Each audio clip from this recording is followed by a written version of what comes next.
Makasih lawatan. Terima kasih. Turunkan berkat-Mu setiap anak-anak-Mu satu persatu ya Tuhan. Semua yang sakit Tuhan sembuhkan, yang lemah Tuhan kuatkan, bahkan yang susah Tuhan hiburkan. Kami bersyukur saat ini di Minggu Paskah ada satu kebangkitan besar dari dalam diri kami ya Tuhan. Dan kami percaya pintu surga terbuka. Terima kasih Tuhan, terima kasih. Segala yang Tuhan yang baik Tuhan sediakan buat kami. Ya Tuhan, kami terima dalam nama Yesus. Kami terima dalam nama Yesus. Semua doa-doa yang kami naikkan, kami sudah terima jawaban itu ya Tuhan. Terima kasih Tuhan, terima kasih. Semua usaha, upaya kami Tuhan, Tuhan buat berhasil terjadi dalam nama Yesus. Terima kasih Tuhan. Di Minggu Paskah ini kami akan melihat kebangkitan besar itu terjadi, sukacita besar terjadi, mujizat besar terjadi dalam nama Yesus. Terima kasih Tuhan, terima kasih. Urapi hamba untuk dapat mengajarkan kebenaran sabda firman. Urapi hamba, urapi hamba. Dalam nama Yesus, kita siap menerima firman, hati gembira, sama-sama katakan amin. Kami beri silakan kembali buka. Shalom saudara. Saya merasa kebangkitan Yesus Kristus memberikan pengharapan yang baru. Saya ingin ajak kita untuk melihat dan kita akan baca sama-sama saudara dari 1 Korintus 15 ayat 3 sampai 4. Kita akan baca sama-sama.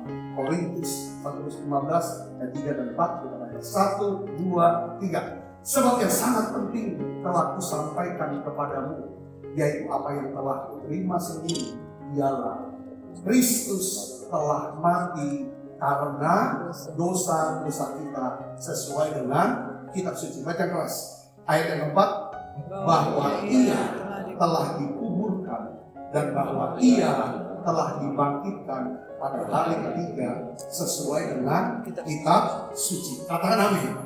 Saudara, kebangkitan Yesus Kristus ini mengubah segala sesuatu, saudara. Ya, pada waktu Yesus bangkit, Yesus mendatangi para murid-murid, lalu dia menunjukkan, saudara, bahwa memang dia adalah Yesus, ya, yang pernah bersama-sama dengan para murid. Dia tunjukin, dia tangannya, dia tunjukin lambung. Pada waktu Alkitab katakan pada waktu para murid melihat, saudara, Yesus, Alkitab katakan bersukacitalah mereka. Katakan amin. Ini seperti yang Tuhan berkata bahwa Tuhan sudah katakan bahwa tidak lama lagi kamu gak akan lihat aku. Tapi tinggal sesaat lagi kamu akan lihat aku. Saat ini kamu akan terus kamu akan mengalami duka cita. Tapi tidak lama kemudian kamu akan mengalami sukacita karena kamu melihat aku. Dan sukacita yang kamu miliki, kegembiraan yang kamu miliki karena kamu melihat kebangkitan, kegembiraan ini tidak ada satu orang yang dapat merampas kegembiraan ini dari kami. Saya berdoa saudara, ya, setiap kita sebagai orang percaya, orang Kristen, dapatkan satu pengertian, pemahaman yang makin dalam akan apa? Akan kebangkitan Yesus. Katakan amin. Karena kalau kita mengerti tentang kuasa kebangkitan Yesus, ini hal yang luar biasa. Coba kita pikirkan. Murid-murid yang patah semangat, murid-murid yang berduka cita, murid-murid yang hidup dalam rasa bersalah, rasa malu, rasa takut. Sepertinya mereka melihat bahwa hidupnya sudah berantakan, hancur. Saudaraku, ya kan? Tidak karu-karuan. Karena orang yang diandalkan, yaitu Yesus, pemimpin mereka, mati. Mereka kunci, saudara, pintu. Saudaraku, mereka takut, ditangkap, disiksa, dan mati. Seperti Yesus. Tiba-tiba ketika mereka melihat bahwa Yesus itu bangkit, berubah total, saudara. Katakan amin. Jadi orang yang tadinya takut jadi orang berani, orang yang takut mati jadi orang yang takut mati, saudara. Dan akhirnya saudara, dia menularkan kepada seluruh orang-orang yang ada di kota Yerusalem. Jadi kebangkitan Yesus ini benar-benar kita dapat pengertian yang dalam, yaitu bahwa ini memang mengubahkan, bukan cuma memberi, dan juga bisa mengubahkan daripada kehidupan kita. Katakan amin. Nah, saya ingin ajak saudara ya kan untuk belajar hari ini sampai sepanjang ini. Saudara coba renungkan tentang pengharapan apa dari kebangkitan Yesus. Saudara bisa bayangkan nggak? Waktu saya masih kecil, ketika mama meninggal, saya masih usia 10 tahun. Saya tidak nyangka begitu cepat mama meninggal. Karena diawali dengan saudara saya berdua sama mama dan cici lagi nggak tahu kemana, tapi jatuh di kamar mandi dan tidak bisa sadar lagi. Karena pendarahan, saya tidak masih 10 tahun, saya 12 tahun. Lalu 3 hari kemudian, mama saya meninggal. Jadi cepat sekali saudara. Dan saudara tahu nggak, sebagai anak kecil kerinduannya apa? Seandainya mama hidup lagi.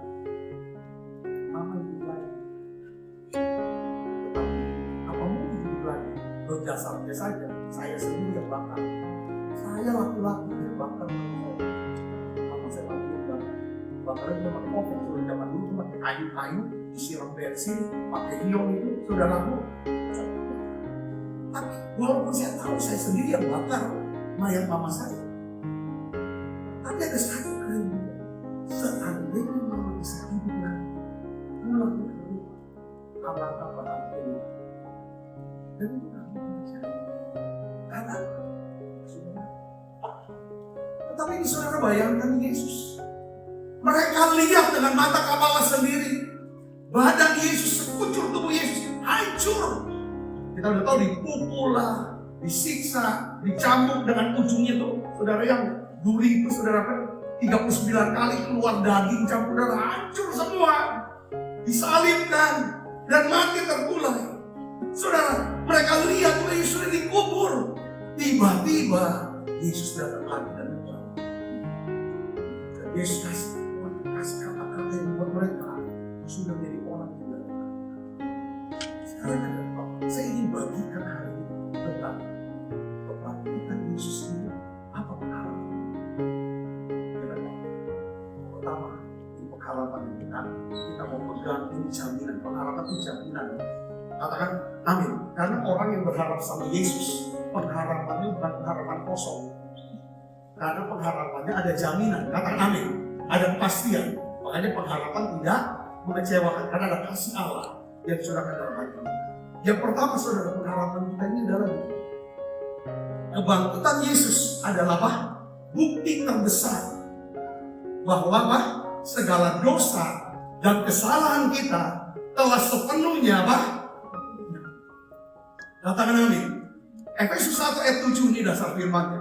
Sebab di dalam Dia dan oleh darahnya kita beroleh apa? Penebusan. Yaitu apa? Pengampunan dosa menurut kekayaan kasih karunia-Nya. Di dalam Dia dan oleh darahnya kita beroleh penebusan. Yaitu apa? Pengampunan dosa. Berulang kali saudara, Tuhan Yesus berulang-ulang kali Yesus itu berkata, aku akan mati di kayu salib untuk menebus semua hutang dosa. Selanjutnya Yesus lanjutkan dengan kata-kata apa? Aku akan bangkit pada hari yang ketiga untuk membuktikan apa yang aku katakan. Saudara Kristus. Jadi di sini saudara, ya kan? Oh, Yesus kata, aku mati untuk menebus dosamu, untuk mengampuni dosamu. Kalau kamu percaya sama aku, katakan amin saudara. Ya, yang bagian kedua adalah aku akan bangkit.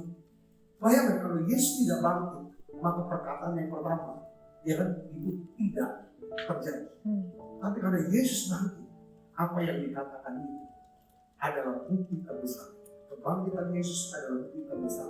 Apa yang dikatakan aku mati untuk menanggung dosamu itu adalah sebuah kebenaran. Yang ngerti katakan amin. Yang ngerti katakan amin. Jadi kebangkitan Yesus memberikan kita pengharapan dan jaminan segala dosa dan kesalahan kita sepenuhnya telah diampuni. Asal kita berkata Tuhan ampun, Tuhan Yesus, kita berdoa. Bapa, dalam nama Yesus, aku buka hati. Aku dan Kau Yesus masuk dalam hati saya. Saya sadar saya orang berdosa. Saya butuh pengampunan. Saya butuh untuk dibenarkan. Saya percaya semakin saling untuk dosa saya. Ampuni saya. Aku mengakui Tuhan dan Juru Selamat. Pada saat itu kita selamatkan. Katakan amin. Jadi Yesus itu, jadi kebangkitan Yesus, ini bukti terbesar bahwa segala dosa dan kesalahan kita sudah diampuni. Saya bisa bayangkan nggak? Bayangkan nggak? Misalnya seseorang yang telah melakukan satu pembunuhan berencana, saudara, lalu sudah dikumpulkan bukti dan memang terbukti, dikumpulkan saksi-saksi dan saksi-saksi mengakui bahwa orang ini yang merencanakan pembunuhan. Lalu jaksa di ruang pengadilan sudah memberikan bukti-bukti dan memang itu semuanya terbukti. Lalu tiba-tiba aku memutuskan kamu bebas. Kamu tidak harusnya dia dihukum mati, tapi dibebaskan. Dia bilang ada seseorang yang mau menggantikan kamu. Orang ini masih terima kasih Tuhan. Makanya Daud berkata, berbahagialah orang yang diampuni segala dosa dan kesalahan. Katakan ini sukacita menanggung saja, bukan karena dia bisa mendapat THR. Dan sukacita yang Daud itu bukan karena THR, betul? Bukan karena promosi, bukan karena hal-hal yang di luar. Saya ingin saudara bisa mengerti, sukacita kita adalah sukacita karena Tuhan sudah mengampuni dosa dan kesalahan kita. Katakan amin.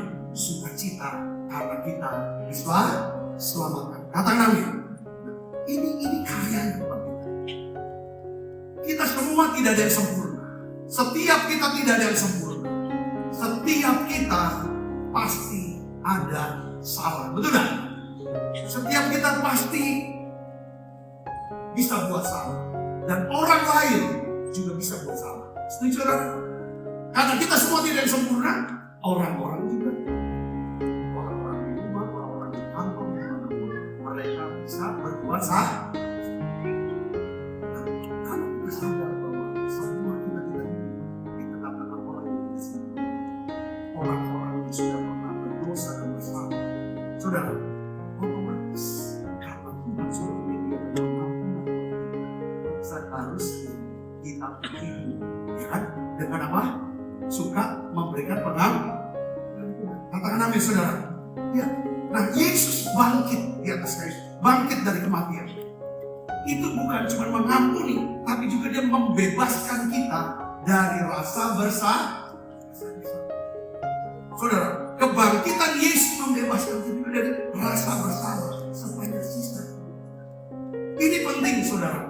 Tuhan, kalau saudara pernah gagal, pernah salah, jatuh dalam dosa, saudara, hilang sukacita kita. Saya mau kasih nasihat kepada saudara, cepat datang kepada Tuhan. Bukan hati ampuni semua kesalahan dan terima pengampunan, maka kuasa darah Yesus akan menyucikan hidup saudara. Tuhan akan memberikan lagi sukacita keselamatan itu buat setiap kita. Yang penting katakan amin. Jangan hidup dengan rasa bersalah. Kebangkitan Tuhan membebaskan kita dari rasa bersalah. Rasa bersalah ini apa? Menghabiskan energi.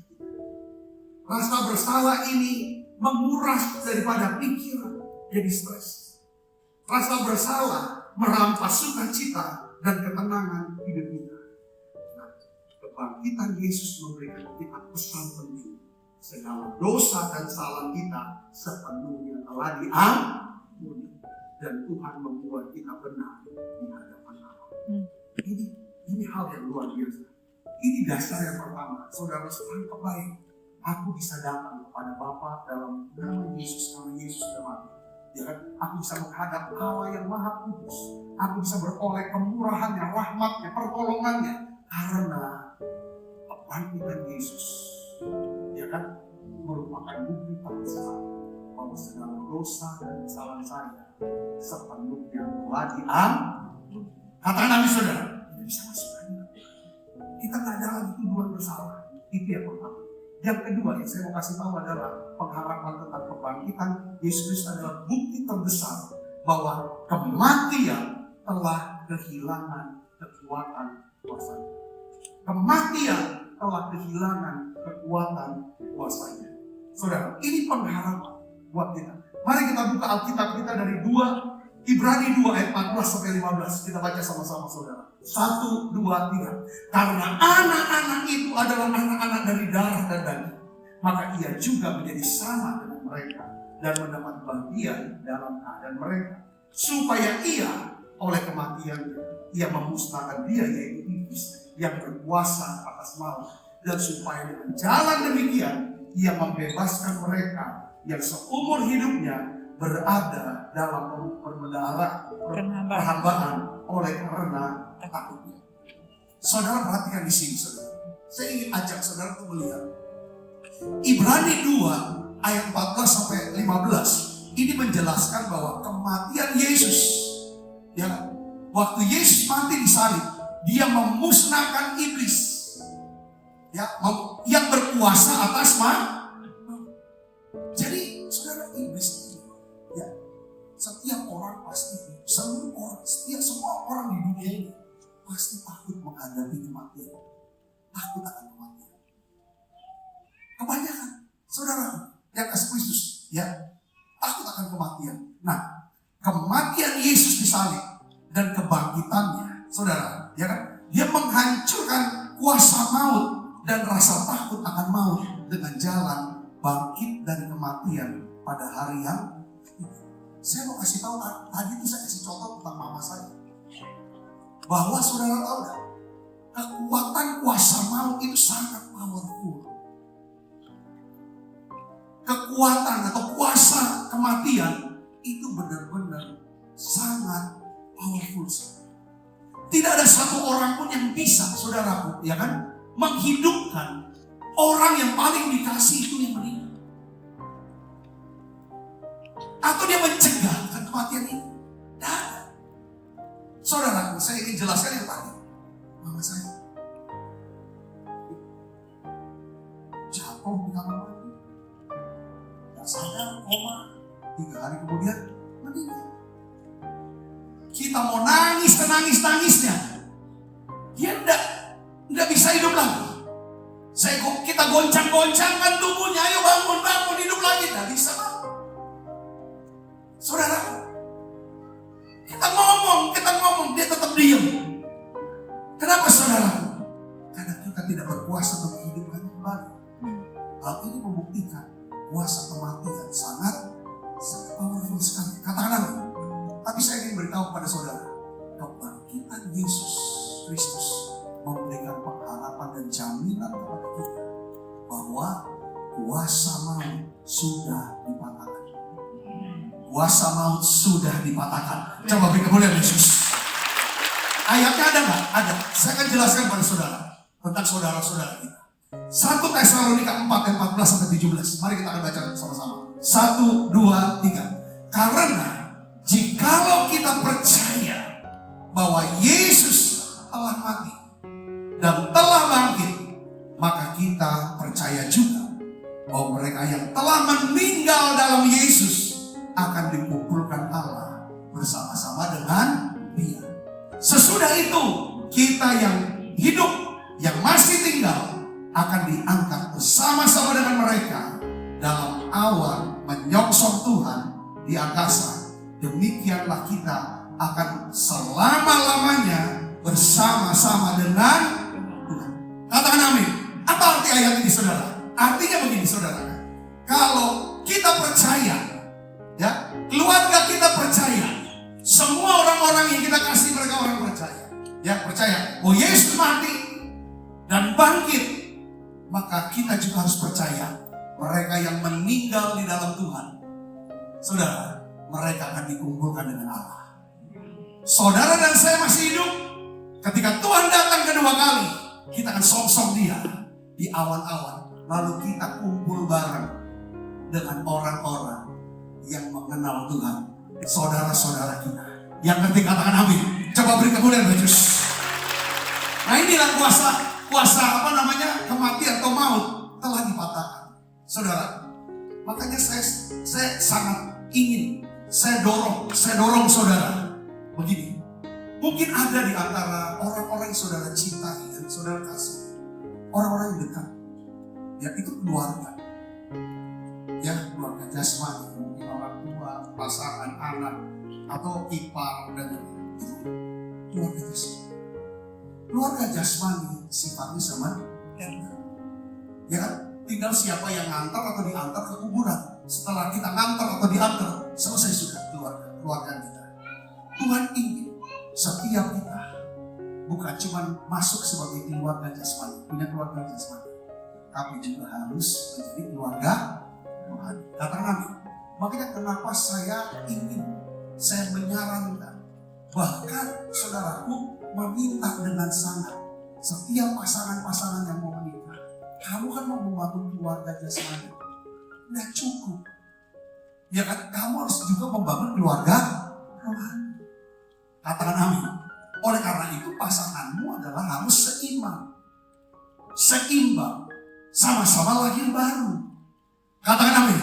Lalu anakmu, kamu harus didik, ya kan, untuk mengenal Tuhan, bergantung sama Tuhan, bisa berdoa, sudah bisa kenal, bawa dia ke sekolah minggu, kenalkan dia sama Tuhan, supaya dia punya komunitas. Kita tidak cuma mau punya keluarga jasmani, kita mau punya keluarga rohani. Katakan amin saudara.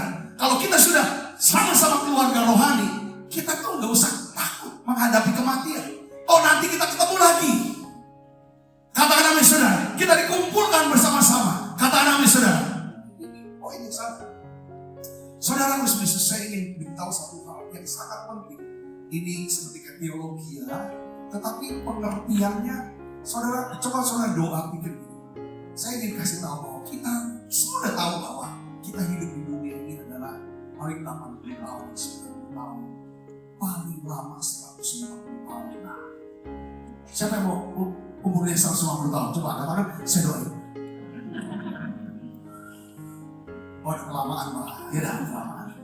Saya sih, saudara, tetapi saudara tahu bahwa yang paling lama kita akan berada di mana? Dalam kekekalan.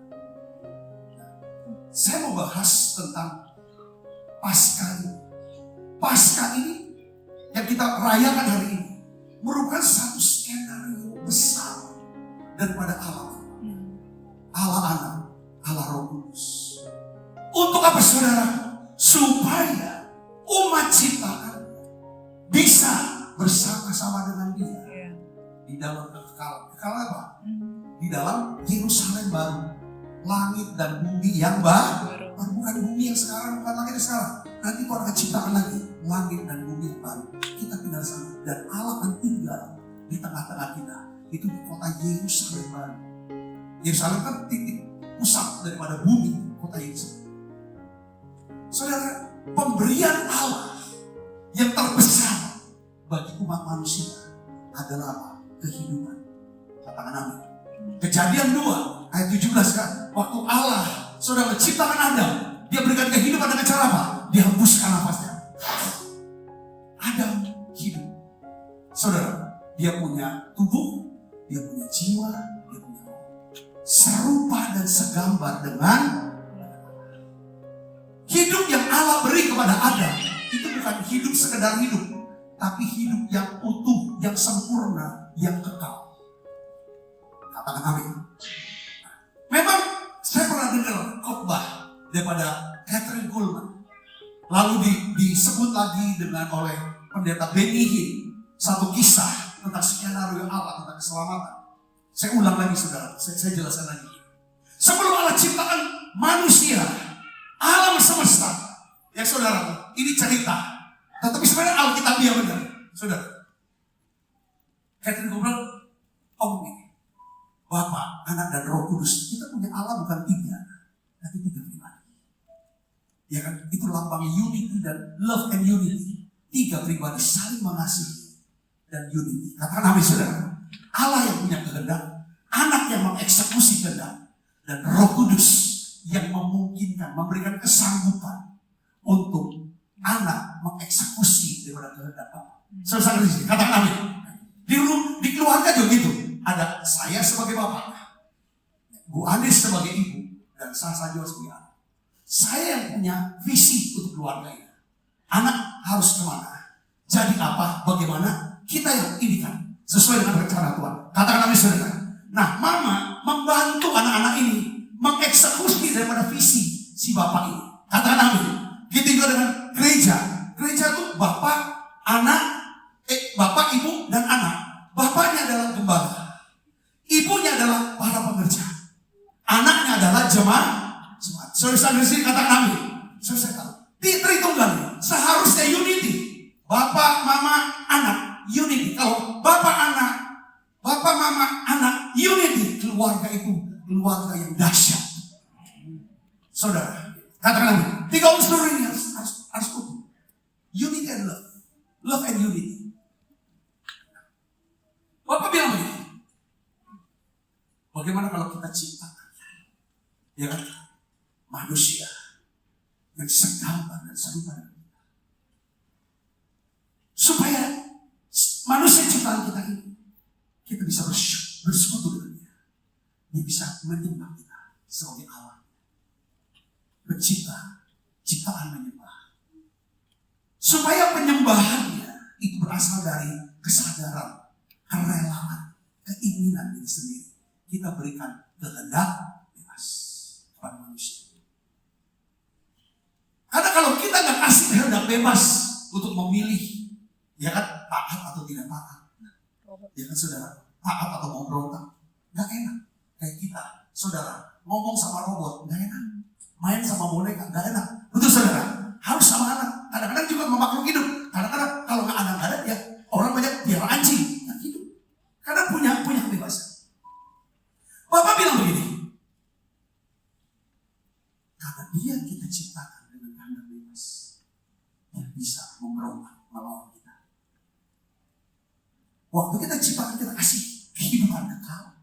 Ketika dia berontak, melanggar aturan kita, dengan baik, saudara, dia udah gak mau kita. Jadi dia akan mati. Saya sadari, dia akan mati. Dia akan terbuang. Lalu saudaraku, bapak udah ngomong itu, kehendak. Lalu anak angkat tangan. Kita ciptakan, kata bapak, kita akan ciptakan manusia yang segambar dengan kita, supaya bersekutu dengan kita.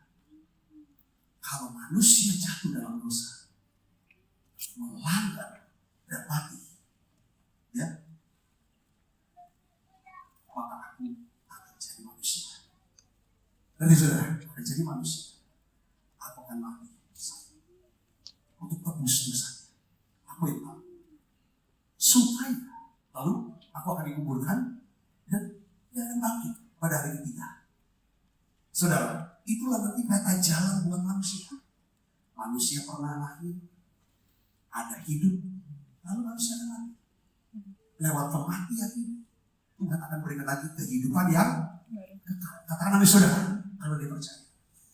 Lalu Roh Kudus berkata, oke, kalau anak mau lakukan kehendak Bapa, aku akan mampukan dan berikan kuasa untuk bisa menjalani kehendak itu. Deal kan? Lalu diciptakan alam semesta selama 6 hari. Hari ke-7 istirahat. Setelah diciptakan, alam semesta ini diciptakan untuk siapa? Untuk saudara dan saya. Untuk manusia. Katakan amin saudara, diciptakan. Kalau diciptakan Adam, diberikan kehidupan. Ketika Adam melanggar, Adam kehilangan kehidupan itu. Kehidupan yang namanya soul. Tuhan bilang, pada saat engkau makan buah itu, engkau pasti kamu akan mati. Saya mau tanya saudara, apakah Adam mati? Tidak. Pada waktu makan dia tidak mati. Tapi mati apa aja saudara? Mati rohani. Saudara, pertama mati rohani, terputus dari hadirat Tuhan. Yang kedua mati jasmani. Yang ketiga mati kekal. Nah, Tuhan karena Adam sudah jatuh dalam dosa dan mati secara rohani, ya kan? Pasti harus mati jasmani. Tetapi Allah lewat Yesus tidak mau manusia mati kekal. Oke, mati rohani, Ibrani dengan cara apa? Diberikan Roh Kudus. Terima Yesus, diberikan Roh Kudus. Tapi tetap harus mati jasmani. Pas waktu mati jasmani, apa yang terjadi saudara? Pada waktu Yesus datang kedua kali, Allah memberikan kehidupan yang baru. Katakan amin. Dia bukan yang memberikan kehidupan yang baru, tapi juga memberikan apa? Tubuh kemuliaan. Ke tubuh yang tidak binasa. Saudara bisa nangkap sini, katakan amin. Penjelasan saya ini bisa dimengerti tidak? Yang mengerti coba beri tepuk tangan yang meriah buat Yesus. Jadi saya mau ulangi begini. Allah memberi pemberian Allah terbesar, dia berikan kehidupan. Yang kedua, Allah juga berikan kematian. Kenapa Allah berikan kematian? Karena lewat kematian Allah bisa memberikan kehidupan yang baru. Saudara saksi, katakan amin. Saudara, itulah saudara. Jadi kuasa maut kehilangan kuasanya karena kebangkitan Yesus. Makanya Alkitab saudara, Rasul Paulus ini rasul yang luar biasa, dapat pewahyuan satu rahasia Allah yang tidak pernah diketahui oleh manusia lain pun. Dia bisa ngerti bahwa tentang kuasa kebangkitan ini, pewahyuan tentang kebangkitan ini. Coba kita akan baca, saudara. 1 Korintus 15 ayat 20 sampai 23.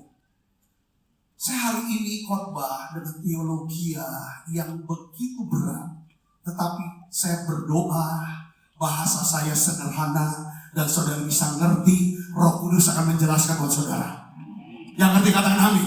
Supaya kita udah tahu kemana kita sampai ke berapa. Kalau jantung berhenti berdetak, saudara gak usah takut. Itu hanya perpindahan. Kita akan bersama dengan Yesus. Katakan amin saudara. Dan satu hari kita akan pakai tubuh kemuliaan. Itu poinnya saudara. Katakan amin saudara. Itu penting. Ya, harus tahu ini. Kalau saudara sudah bisa menang akan ini, saya yakin dalam hidup sehari-hari, masalah apapun yang saudara hadapi, kesulitan apapun yang saudara hadapi, saudara enggak gampang takut, cemas, patah semangat. Sebab masalah terbesar manusia namanya kematian sudah diselesaikan Yesus lewat kuasa kebangkitannya. Kalau dia bisa membangkitkan tubuh yang mati, Tuhan bisa bangkitkan semangat kita yang sudah mati, pengharapan kita yang sudah mati, bisnis kita yang sudah mati, karir kita yang sudah mati, bahkan saudara hubungan kita yang sudah mati. Yang percaya katakan amin. Coba beri kemuliaan buat Yesus. Katakan amin. Ya saudara, saya yakin pasti berubah. Kita akan baca Alkitab kita 1 Korintus 15 ayat 20. 1, 2, 3. Tetapi yang benar ialah bahwa Kristus telah dibangkitkan dari antara orang mati. Sebagai yang apa? Yang suluk. Apa arti yang suluk? Yang pertama. Ya kan? Yang pertama dibangkitkan dari orang-orang yang telah meninggal. Cuma Yesus. Seluruh manusia ngaku-ngaku Tuhan, saudaraku. Tetapi ya kan saudara cuma ngaku Tuhan. Dia pernah hidup, mati untuk selamanya. Tapi Yesus kebangkitannya, saudara, membuktikan benar-benar dia adalah Tuhan. Katakan amin. Orang bisa ngaku-ngaku loh. Saya lahirnya dari seorang perawat. Orang bisa ngaku. Aku Tuhan karena lahir perawat. Bisa. Dia bisa buat mujizat-mujizat. Bisa, banyak manusia bisa buat kesaktian, mujizat-mujizat. Tetapi saudara, dia gak akan pernah bisa bilang, aku nanti mati ya 3 hari lagi. Besok aku mati, tapi 3 hari kemudian aku hidup lagi. Gak ada orang aku gitu. Yang ada cuma siapa? Yesus. Dia yang pertama. Dia bangkit pun bukan pakai tubuh yang lama. Kalau misalnya mati suri, kita pernah mati tapi hidup lagi pakai tubuh yang lama. Tapi ini kebangkitan Yesus itu makanya yang suluk, yang pertama. Dia tidak lagi pakai tubuh yang lama. Saudara, yang keluar dari rahim Maria, tidak. Dia sudah pakai lagi tubuh kemuliaan. Katakan amin saudara, tubuh yang baru. Nah, Yesus itu yang pertama, yang suluk. Dari orang-orang yang meninggal, ayat 21, sama seperti maut, baca keras, datang karena satu manusia, orang manusia. Demikian juga kebangkitan orang mati datang karena satu orang manusia.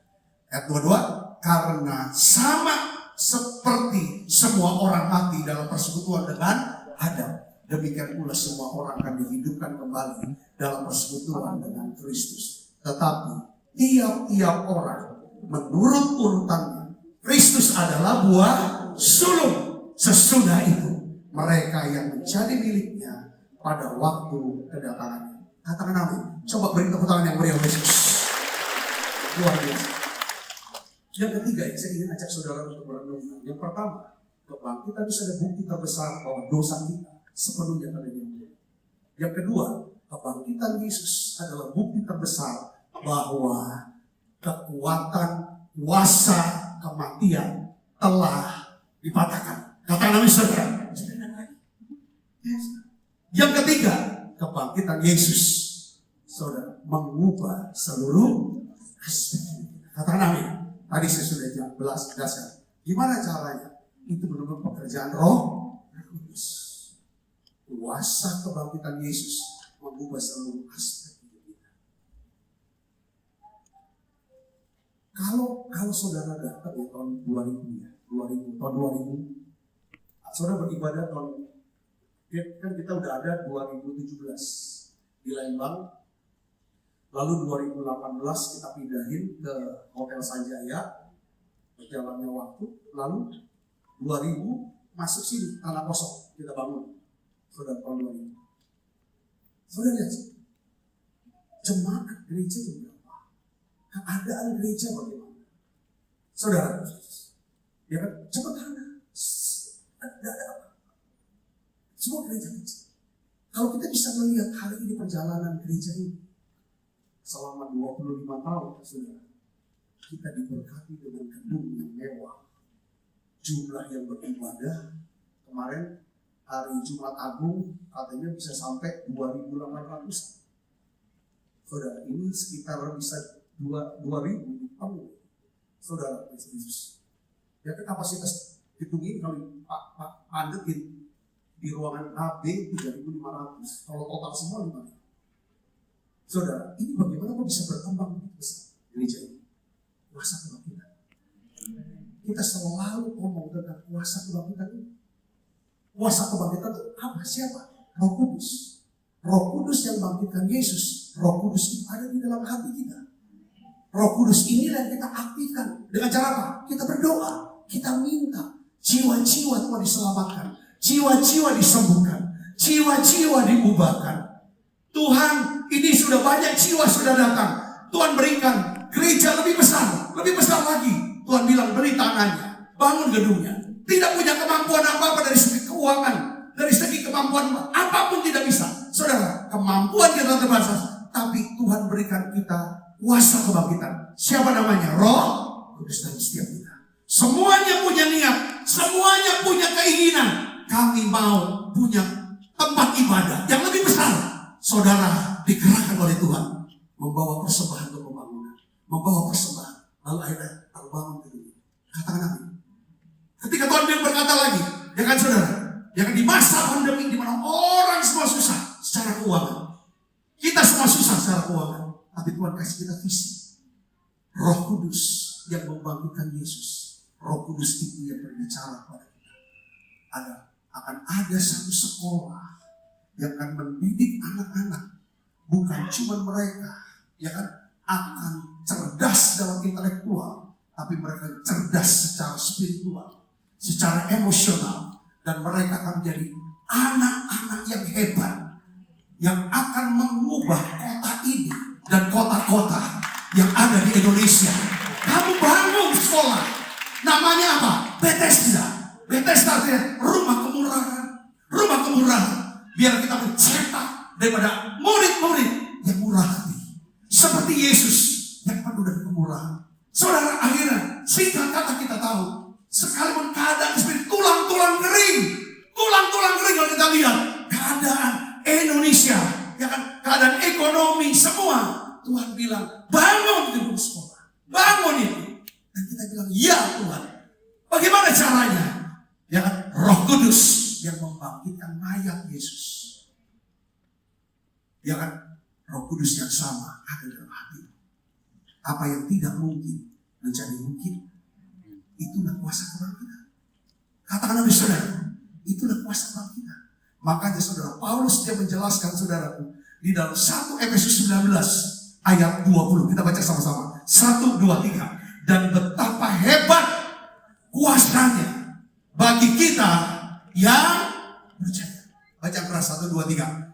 Dan betapa hebat kuasanya bagi kita yang percaya. Kalau saudara percaya, Roh Kudus yang ada dalam hati saudara, ya kan, begitu hebat kuasanya. Memang kehebatannya akan terjadi dalam hidup saudara. Katakan amin. Dia bisa mengubah karakter kita. Dia bisa mengubah apa yang kita ingin. Ini perlu diubah. Mungkin saudara sekarang, hari-hari ini sekarang punya hubungan yang tidak sehat dengan seseorang. Yang saudara tahu ini akan menghancurkan hidup dan masa depan saudara. Menghancurkan kesehatan. Menghancurkan rumah tangga saudara. Menghancurkan ekonomi saudara. Saudara punya. Tapi saudara tidak bisa lepas dari hubungan yang tidak sehat. Kasih tahu Roh Kudus yang ada di saudara. Roh Kudus, aku mau lepas. Aku mau punya hubungan yang sehat. Tidak ada mustahil. Katakan amin. Karena kuasanya kehebatannya bisa. Mungkin saudara mengalami. Saudara punya kecanduan tertentu. Kecanduan judi kan? Saudara mau lepas judi. Saya kok ngomong judi ya? Saya yakin tidak ada yang berjudi sih. Dia kan sedang beribadah, betul kan? Ibadah. Saya berdoa. Tapi saudara mau lepas. Saudara bilang, aku pecandu narkoba. Tuhan tidak marah dengan saudara jadi penjudi, jadi narkoba. Tapi yang Tuhan mau ngomong, sini, kalau kamu mau lepas, aku akan bantu. Kadang-kadang kita berpikir, Tuhan itu udah marah. Tuhan itu udah gak suka sama aku, karena aku ini punya kelakuan gak benar. Apa Tuhan masih setuju sama aku?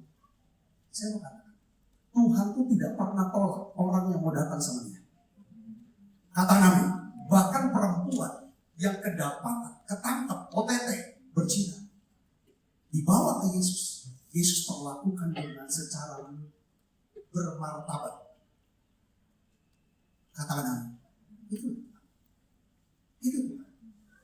Semua orang Farisi, dia mau ngetes Yesus, mau pakai omongan Yesus untuk jadi senjata untuk hantam Yesus lagi. Dia mau ngomong, bawa perempuan ini. Yesus nggak ngomong apa-apa, cuma nulis saja. Terus lagi ini, siapa yang nggak pernah nggak pernah berbuat dosa, nggak pernah yang berbuat salah, semua yang sempurna nggak pernah salah dalam hidupnya, ambil batu, lempar, bunuh dia. Karena hukumannya kalau kedapatan OTT, rajam. Betul saudaraku? Saya bilang, yang ini lempar duluan. Dari mulai yang tua sampai yang muda, semuanya ninggalin perempuan. Yang punya kuasa untuk menghukum, merajam sampai mati. Perempuan itu siapa namanya? Yesus. Yesus tidak pernah buat salah. Ini punya hak.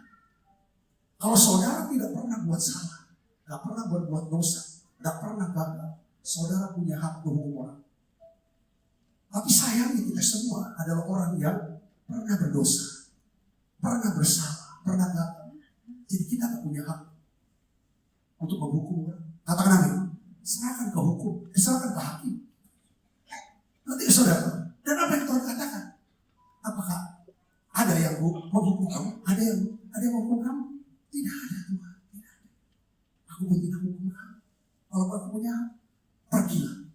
Dan jangan berbuat dosa. Pergilah. Bukan Tuhan setuju dengan perbuatan si perempuan itu. Dia tahu perempuan ini salah, tapi diperlakukan secara bermartabat. Dia hormati, dia hargai.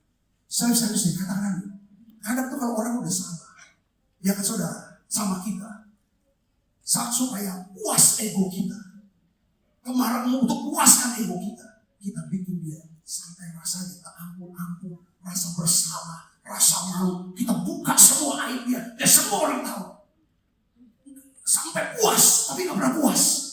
Jangan kayak gitu. Kalau kita suka, ya kan, nggak ada belas kasihan. Nanti kalau kita kena apa-apa dan gagal jatuh berdosa, nggak ada belas kasihan. Kita butuh belas kasihan Tuhan. Tujuan belas kasihan bukan berarti kita setuju dengan salah. Ini Tuhan. Kata nama kuasa kebangkitan Tuhan. Roh Kudus yang bangkitkan Yesus. kita ngomong, kita doa, Tuhan akan melepas.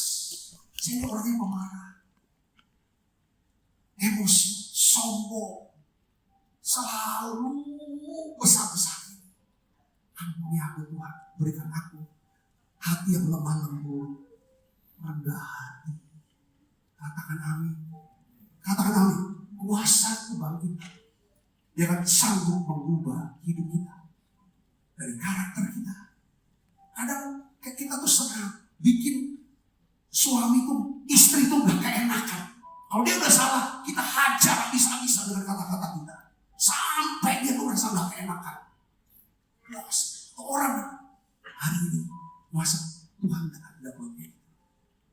Katakan amin. Cari terus salah saat ini sampai ke belakang bicara. Tuhan, ya, aku udah minta pergi jangan masalah.